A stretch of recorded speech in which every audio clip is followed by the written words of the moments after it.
3, 2, 1! Kamusta po? Tara po, samahan niyo ako magluto ng salmon fish head soup. Ayan po ang aking lulutuin ngayon.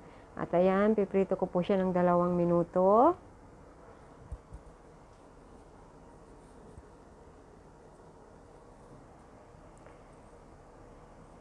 At 2 minuto rin po sa kabilang bahagi ng ulo na yan. Yan.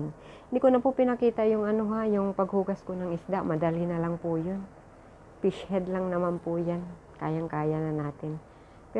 Pero inanuhan ko po yan. Pagkahugas ko po, iniskraban ko ng asin. Ayan. Tapos sa aking pagprito, nilagyan ko rin ng ginger para tanggal ang lansa.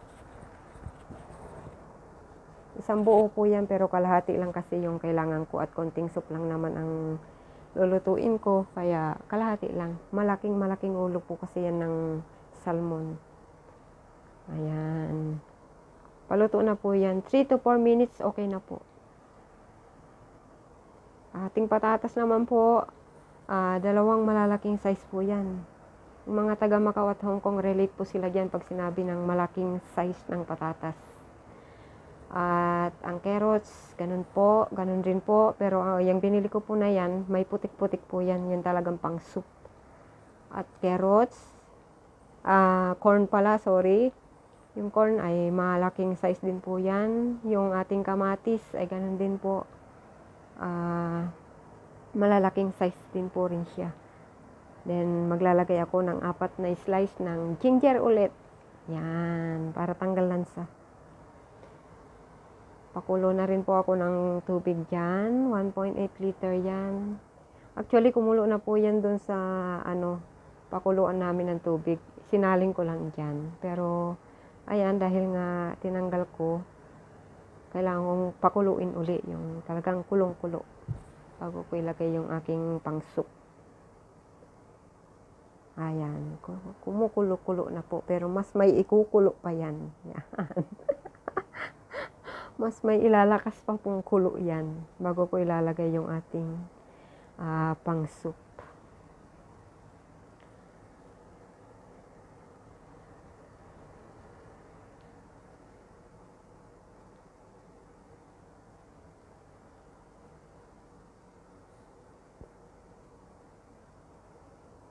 At ayan na po ang ating ulo ng salmon. Yan, ulo po yan ng salmon.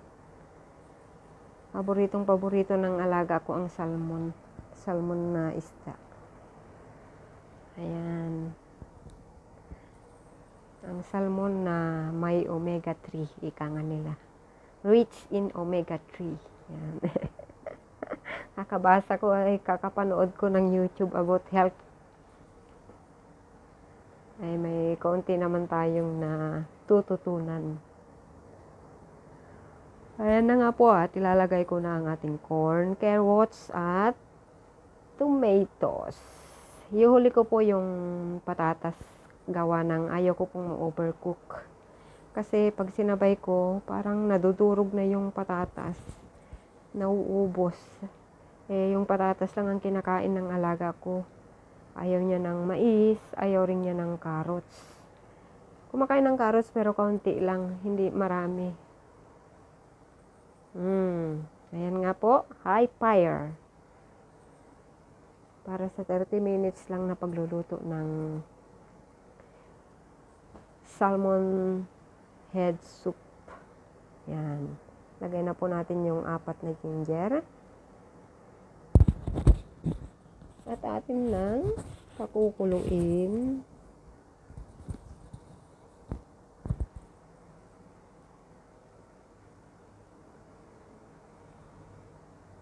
Ayan, di ko po alam kung anong ginawa ko dyan at bakit hindi ko natakpan ng maigi. Sa kakamadali ko. Hindi ko na natakpan. Ayun, napansin rin ni Mama Lolay. At kumukulo-kulo na nga ngayon. Yan. Sign na po yan na malapit ng maluto. Hindi. Ilalagay pa po natin ang ating patatas dyan. Gawa ng hinuhuli ko talaga ang patatas ilagay. At maglalagay pa po tayo ng asin.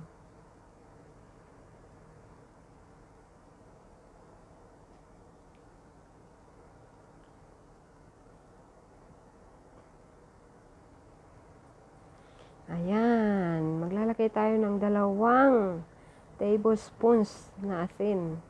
Pero dyan po ang nailagay ko ay 1.5 pa lang. Nagdagdag na lamang po ako pagkakaluto. Ayan.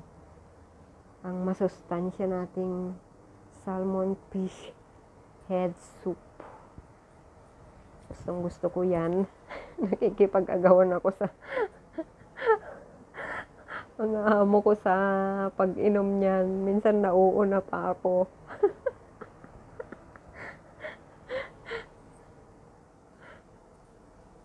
Ayan. Malapit-lapit ng maluto. At ayan na nga. Kulong-kulo na.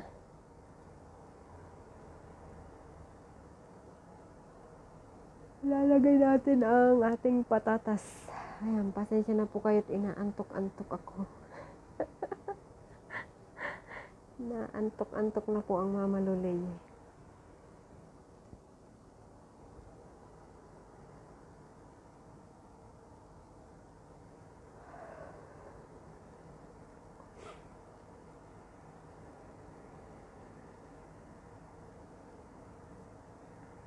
Ayan na nga po, at idagdag na ang ating patatas. Patatas na malalaki ang gayat.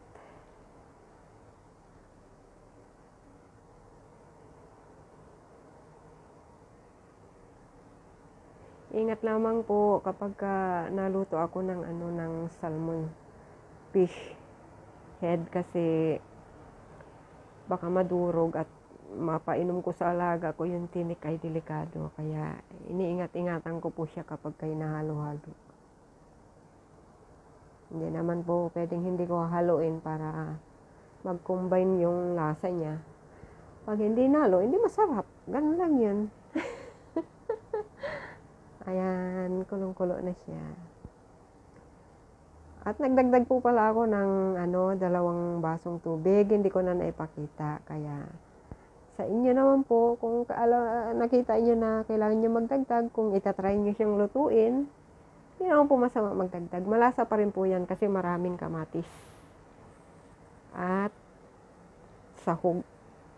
Magkalo-halo na dyan yung lasa ng kamatis, yung lasa ng patatas, yung lasa ng carrots, lalong-lalo na po yung lasa ng salmon.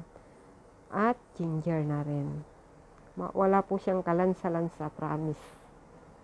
Ayan, ayun na po yung ating salmon soup. Maraming salamat po sa inyong panonood. Tapos na tayong magluto. Thank you!